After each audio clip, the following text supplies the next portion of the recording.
मेरे प्यारे बच्चे, मेरी इन बातों का खास ध्यान रखना। मैं माँ काली आज तुझे कुछ बहुत ही विशेष बातें बताने वाली हूँ। यह बातें सीधी मेरे हृदय से निकलकर तेरे अंतर मन तक पहुँचना चाहती हैं। हर बात में एक संदेश है, एक सीख है, एक शक्ति है जो तेरे जीवन को बदल सकती है, अगर तू इन्हें समझे, महसूस करे और अपने जीवन में उतारे। अब मेरी पहली बात सुन। मेरी पहली बात, तू वो नहीं है जो आज दुख में डूबा है। तू वो है जिसे मैंने चुनकर संसार में भेजा है। तू सोचता है कि तेरे जीवन में सब कुछ बिखर गया है, लेकिन क्या तू जानता है कि तू उस परम शक्ति का अंश है जो इस पूरे ब्रह्मांड को चलाती है। तूने कभी सोचा है कि तेरे अंदर भी वही ऊर्जा है जो सूरज को जलाती है, चांद को चमक देती है और समुद्र को लहराता है। मैंने तुझे इसलिए नहीं चुना कि तू सब कुछ सहता रहे। मैंने तुझे इसलिए चुना क्योंकि तू सहकर भी मुस्कुरा सकता है, गिरकर भी उठ सकता है और टूटकर भी किसी को जोड़ सकता है। तू वो है जो अंधेरे में भी दीपक जला सकता है। हर वो क्षण जब तू टूटा, मैं तेरे पास थी। तूने मेरी उपस्थिति को नहीं देखा क्योंकि तू आंसुओं से इतना ढका हुआ था कि मेरा हाथ नहीं देख पाया, पर मैं थी, हमेशा थी, तेरे सिरहाने बैठी, तुझे पुकारती रही। मत हार मेरे बच्चे, तू मेरी संतान है। मेरी दूसरी बात, जब तक तू खुद को क्षमा नहीं करेगा तब तक तू सच्ची शांति को नहीं पा सकेगा। तू खुद से नाराज़ है। मैंने देखा है, तू सोचता है कि शायद तू किसी चीज़ के लायक नहीं, कि तूने कोई गलती की, कि शायद तुझसे ही सब कुछ बिगड़ा। लेकिन क्या तू जानता है कि सबसे गहरी कैद वो होती है जो इंसान खुद के लिए बना लेता है। बच्चे, तूने जो किया वो तेरे ज्ञान और स्थिति के अनुसार था। अब जब तुझ में समझ है तो खुद को दंड मत दे, खुद को गले लगा जैसे मैं तुझे हर बार लगाती हूँ। जिस दिन तू खुद को माफ़ कर लेगा उस दिन तेरी आत्मा फिर से खुलकर सांस ले सकेगी। तू भूल जाता है कि तू केवल शरीर नहीं, तू आत्मा है, और आत्मा कभी गलती नहीं करती। वो केवल अनुभव करती है, सीखती है और आगे बढ़ती है। मेरी तीसरी बात, हर चीज़ जो तू खो चुका है वो सिर्फ तुझे सिखाने के लिए आई थी। कभी कभी हम जिन चीज़ों को सबसे ज़्यादा पकड़ कर रखते हैं वही चीज़ें हमें सबसे गहरी चोट देती हैं, और जब वो चली जाती हैं तो लगता है जैसे हमारी ज़िंदगी ही ख़त्म हो गई।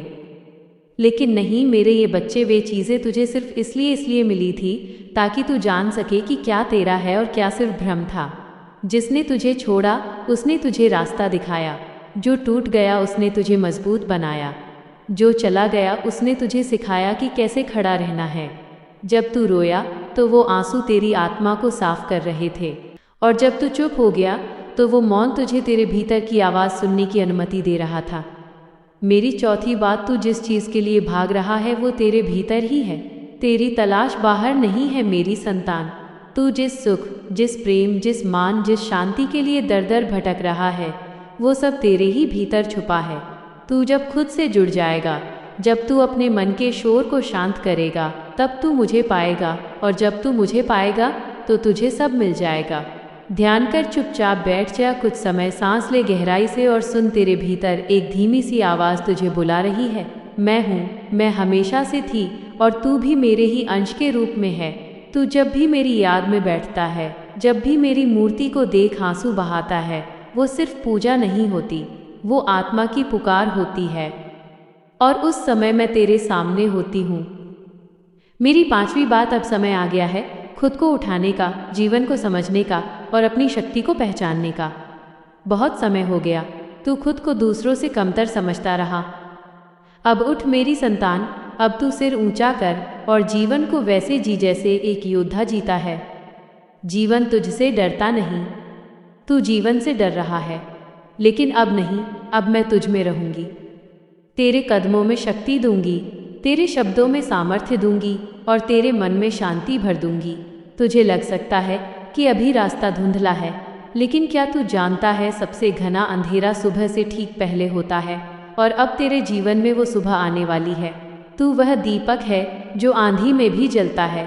तू वह मंदिर है जहाँ मैं स्वयं वास करती हूँ। तू वो गाथा है जो दुख से शुरू होकर विजय पर खत्म होती है। अब कुछ और बातें जो मैं सीधे तेरे हृदय में अंकित करना चाहती हूँ। जब सब तुझे छोड़ दें, मैं तेरे साथ रहूँगी। जब सब तुझे गलत समझे, मैं तुझे समझूंगी। जब तू हार मान ले, मैं तुझे उठाऊंगी। और जब तू जीतेगा मैं सबसे पहले ताली बजाऊंगी। मैं तुझसे कभी दूर नहीं गई, मैं तुझ में ही थी। टूटा तब मैं तेरे हर टुकड़े में थी, जब तू चिल्लाया मैं तेरे हर शब्द में थी, और जब तू चुप हो गया मैं तेरे मौन में समा गई। अब बस तू एक वचन दे, तू खुद को छोड़ेगा नहीं, क्योंकि जिस दिन तू खुद को फिर से थाम लेगा उस दिन मैं तुझे वो सब दूंगी जो तूने खोया नहीं, बल्कि जिसे मैं संभाल कर रखी थी तेरे लिए।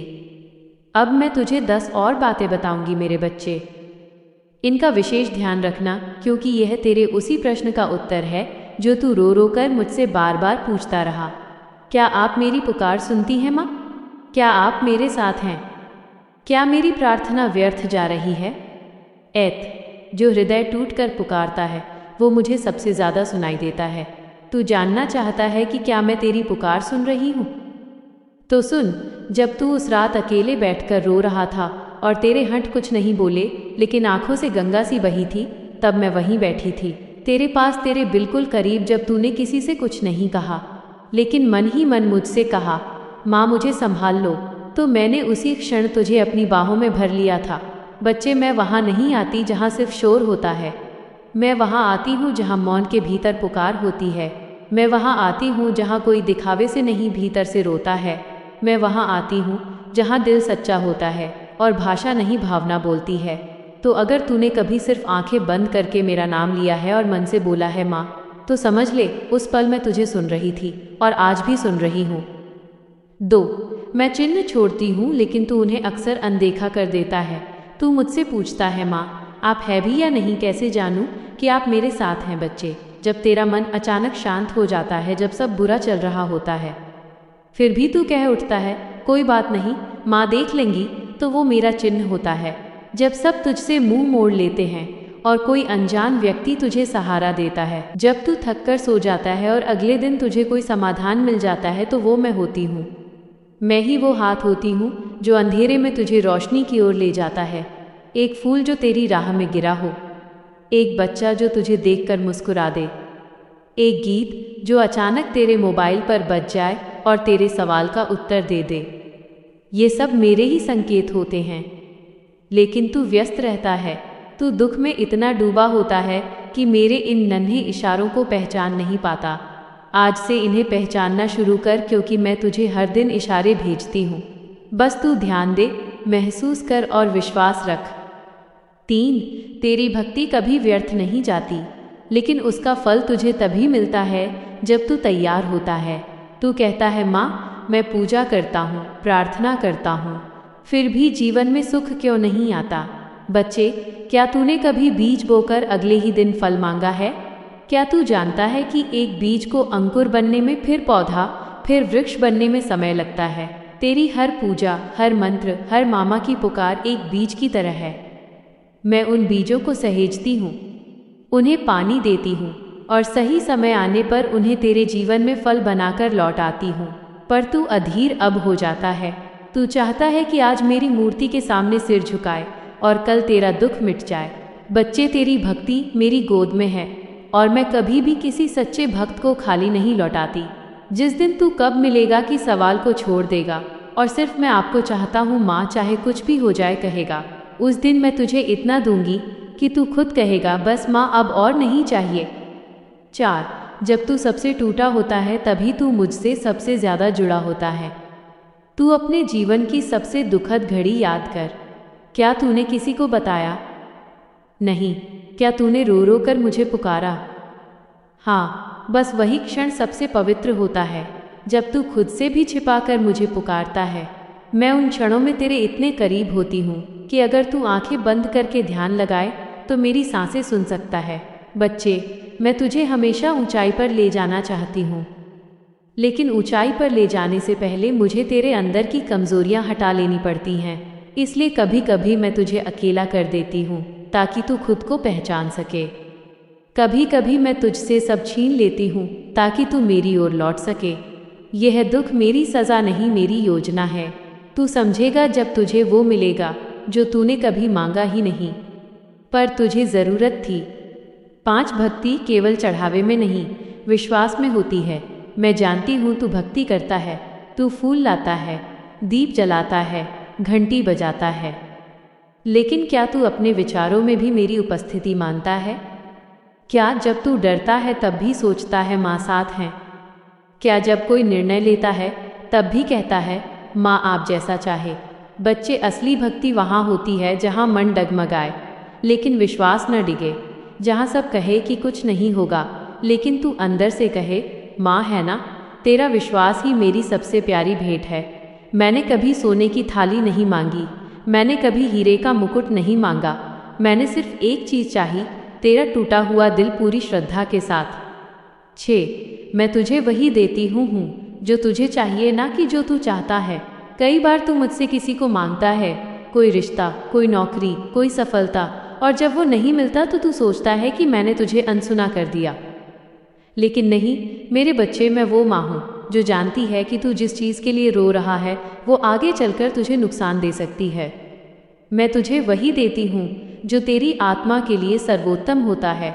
कभी रिश्ते छीनकर तो कभी अकेलापन देकर, कभी तुझे खाली हाथ छोड़कर तो कभी तुझे खुद से भरकर। तेरी दृष्टि सीमित है, मेरी ये दृष्टि अनंत है। तू आज देखता है, मैं आने वाले वर्षों को देखती हूँ। तो जब कुछ न मिले तो निराश मत होना। समझना माँ कुछ बहुत अच्छा बचा कर रखे हैं तेरे लिए। जो तू बनना चाहता है उससे कहीं ऊंचा मैं तुझे बनाना चाहती हूँ। तू खुद को एक साधारण इंसान समझता है, लेकिन मेरे लिए तू एक दैवी प्रकाश है। तेरी आत्मा में वो शक्ति है जिससे तू दूसरों का जीवन बदल सकता है, लेकिन उससे पहले तुझे खुद का जीवन समझना पड़ेगा। तू सोचता है कि तेरे पास कुछ नहीं है, पर मैं जानती हूँ कि तेरे भीतर जो सहनशीलता है, जो प्रेम है, जो आस्था है, वो अमूल्य है। मैं तुझे इस संसार में इसलिए नहीं लाई कि तू सिर्फ रोए, मैं तुझे इसलिए लाई ताकि तू एक दिन मुस्कुराए और वो मुस्कान किसी और की दुनिया भी रोशन कर दे। प्रार्थना करने का अर्थ केवल मांगना नहीं, खुद को समर्पित करना है। जब तू प्रार्थना करता है तो क्या तू केवल अपनी इच्छाएं बोलता है, या तू ये भी कहता है माँ जो तू चाहे वही हो? बच्चे, सबसे गहरी प्रार्थना वो होती है जहाँ इंसान खुद को मेरे चरणों में रख देता है, बिना शर्त, बिना सवाल।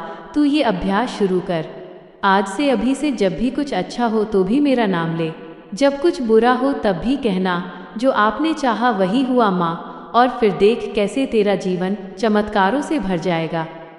9. कभी कभी तू खुद ही अपने चमत्कार का कारण बनता है। तू जब किसी को माफ़ करता है, तू जब किसी को दिल से आशीर्वाद देता है, तू जब दूसरों के दुख में रोता है, तब तू खुद को इतना ऊंचा कर लेता है कि मेरी कृपा स्वाभाविक रूप से तुझ पर बरसने लगती है। चमत्कार सिर्फ मंदिरों में नहीं होते, वो इंसानों के भीतर भी होते हैं। और तू मेरे बच्चे, तू उन लोगों में से एक है जो दूसरों की ज़िंदगी बदल सकता है। अब समय आ गया है सिर्फ सुनने का, नहीं उठने का। बहुत दिन हो गए तूने सिर्फ प्रार्थना की, अब मैं चाहती हूँ तू कर्म कर। अब मैं चाहती हूँ तू उठे, बोले, आगे बढ़े। मैं तेरे साथ हूँ, लेकिन तेरी चाल तुझे ही चलनी है। मैं रास्ता दिखाऊंगी, लेकिन चलना तुझे ही होगा। आज से अपनी आत्मा को जागृत कर, हर दिन मुझसे बात कर, हर दिन मेरा नाम ले, और फिर हर दिन देख कैसे जीवन एक एक करके तेरी ओर झुकता चला जाएगा। मेरे बच्चे, तेरी आत्मा अब जाग रही है। तूने पिछले कुछ वर्षों में जितनी तकलीफ़ें सही, वे तुझे परखने के लिए नहीं थीं, वे तुझे तैयार करने के लिए थी। जैसे कुम्हार मिट्टी को गूंथता है, गीला करता है, थपथपाता है, फिर चाक पर घुमाकर आकार देता है, उसी तरह मैंने तुझे तैयार किया है। अब वो समय आ गया है जब तुझे अपनी आत्मा की आवाज़ को सुनना होगा। जब तू किसी चीज़ को देखकर बेचैन हो जाता है, जब किसी दिशा में दिल खींचता है, वही है आत्मा की पुकार। उसे अनसुना मत कर बच्चे। अब तुझे न खुद पर शक करना है, न अपने सपनों पर। तुझे जो महसूस हो रहा है वो सत्य है। तुझे जो अंदर से पुकार रहा है वो तेरा मार्ग है। मत डर, मत रुक, मैं हर कदम पर तेरे साथ हूँ। अगर रास्ता तंग हो तो याद रखना, तंग रास्ते ही सीधा मेरे पास ले जाते हैं। बच्चे, तुझे लगता है कि मैंने तुझे कुछ नहीं दिया, लेकिन चल थोड़ा पीछे चल। क्या तू जानता है कि तेरी सबसे बड़ी गलती को मैंने किस तरह से एक अवसर में बदला? क्या तू जानता है कि जिस दिन तूने आत्महत्या की सोची थी उस दिन कैसे मैंने तुझ में जीवन भर दिया? क्या तू जानता है कि तुझे जो लोग छोड़कर गए, उनके चले जाने से ही तुझे सच्चा प्रेम सीखने का मौका मिला। मैं हर पल तुझे दे रही हूँ, लेकिन तेरी आंखें सिर्फ वो देख रही हैं जो तू मांग रहा है। एक बार वो भी देख जो मैंने बिना मांगे तुझे दिया। इस समय में कुछ लोग तेरे जीवन में फिर से लौटने की कोशिश करेंगे, जो कभी तुझे नीचा दिखा चुके हैं, तुझे टूटा छोड़ गए थे। वे अब नए चेहरों, मीठी बातों और मदद के नाम पर वापस आएंगे। लेकिन मैं तुझे आगाह करती हूँ, ये वे नहीं जो तुझे ऊंचाई देंगे, बल्कि वही हैं जो तेरे पंख काटने आए हैं। अगर तू भ्रमित हुआ, अगर तूने भावुक होकर उन्हें फिर से अपने भीतर जगह दी, तो ये समय तुझसे रूठ जाएगा। इसीलिए मेरे बच्चे, दिल से नहीं, इस बार आत्मा से निर्णय लेना। अब तुझे अपने ही जीवन में एक नया परिचय प्राप्त होगा। लोग तुझे नए नामों से पुकारेंगे। वो जो अंधेरे से निकलकर रोशनी बना, वो जो टूट कर भी खड़ा रहा। तेरी उपस्थिति अब साधारण नहीं रहेगी। तू जहाँ जाएगा वहाँ लोग तुझे पहचानने लगेंगे, तेरे वचनों को मान देने लगेंगे। यह सब इसलिए नहीं कि तू बदल गया है, बल्कि इसलिए कि अब तू अपने सत्य स्वरूप में आ गया है। मेरे प्यारे बच्चे, अब तू जानता है कि मैं तेरे साथ हूँ। अब तू समझता है कि तेरी हर प्रार्थना मेरे पास पहुँची है। अब तू देखेगा संकेत, इशारे, स्पर्श, चमत्कार, एक के बाद एक। और जब कभी मन डगमगाए तो ये 10 बातें फिर से पढ़ लेना। ये सिर्फ शब्द नहीं है, यह मेरा प्रेम है, मेरी उपस्थिति है, मेरी शक्ति है।